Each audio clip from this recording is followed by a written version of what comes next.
크리스찬의 쉿, 콰이어트 타임.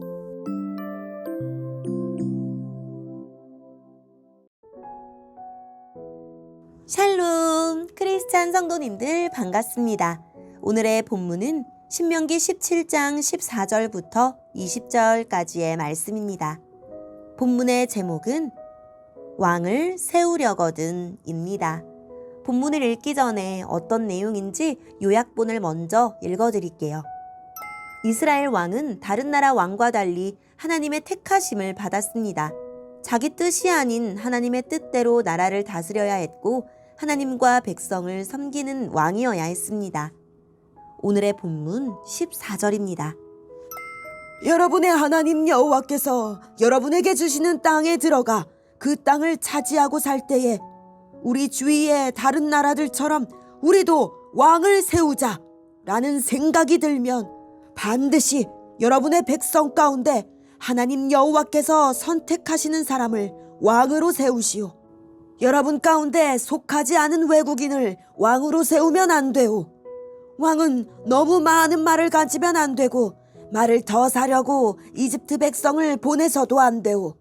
여호와께서는 여러분에게 그 길로는 다시 가지 마라 고 말씀하셨소. 왕은 많은 아내를 두어서도 안 되오.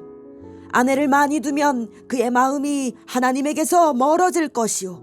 그리고 은과 금도 너무 많이 가지면 안 되오.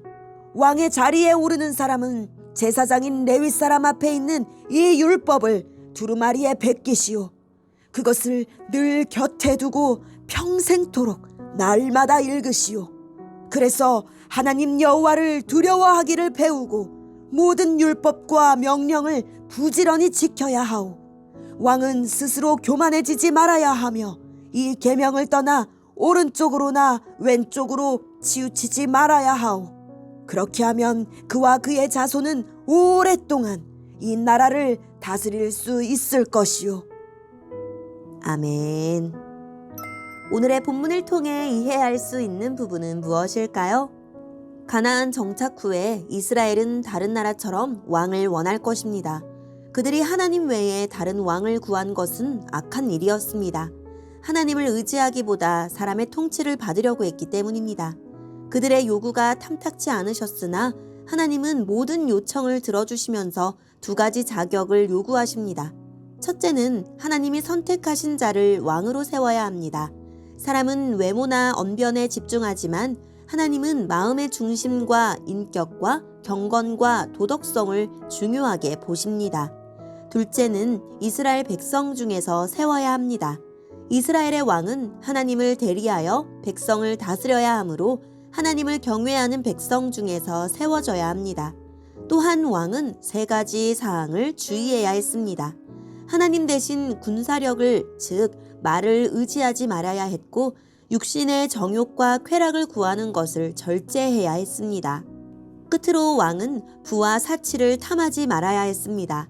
왕은 율법을 쓰고 읽고 배우고 실천하는 일에 힘써야 했습니다. 그가 하나님 말씀 위에 굳게 서면 하나님은 그를 붙들고 도와주실 것입니다. 오늘의 본문을 통해 알 수 있는 우리 하나님은 어떤 분일까요? 진정한 왕이십니다. 이스라엘 왕에게 부여된 제한적 지위와 권력은 왕 위에 참된 왕이신 하나님이 계시다는 것을 보여줍니다. 하나님이 우리를 왕같은 제사장으로 세워 하나님을 대리하여 세상을 다스리게 하셨으니 우리도 하나님의 다스림을 받아야 합니다. 특히 교회의 지도자는 무소불위의 권력을 휘두르는 세속 통치자와 달리 위에 계신 하나님의 뜻을 따르기 위해 스스로 절제해야 합니다. 하나님이 유일하신 왕이고 우리는 그의 대리 통치자임을 기억합시다. 왕이 너무 큰 권력을 갖지 못하도록 여러 제한 규정을 세우셨습니다. 병마와 아내를 많이 두는 것과 은금을 많이 쌓아두는 것은 세상 방식으로 힘과 권력을 유지하려는 방법이었습니다. 하나님은 세상의 방법이 아닌 하나님의 방법으로 그 나라를 돌보기 원하셨기에 이스라엘 왕이 이방 군주와 같아지지 못하도록 처음부터 막으신 것입니다. 우리의 힘과 도움은 무엇입니까? 우리도 세상처럼 더 많이 갖고 쌓아두는 것이 진정한 힘이라 생각하지 않습니까? 우리의 힘과 도움은 오직 하나님이라고 고백하며 하나님만 신뢰하고 의지합시다. 오늘의 본문을 통해 우리에게 주시는 교훈은 무엇일까요? 이집트와 같은 제국의 왕은 절대 권력을 가지고 신처럼 군림하며 충성을 강요했지만 하나님 나라의 왕은 달라야 합니다. 교만한 태도로 백성을 업신여기지 말고 하나님 말씀에 순종하고 계명을 따라 백성을 섬겨야 했습니다. 나라의 일꾼을 선택할 시기가 다가오고 있습니다. 누가 정직하고 겸손하게 섬길 사람인지 신중하게 살펴봅시다.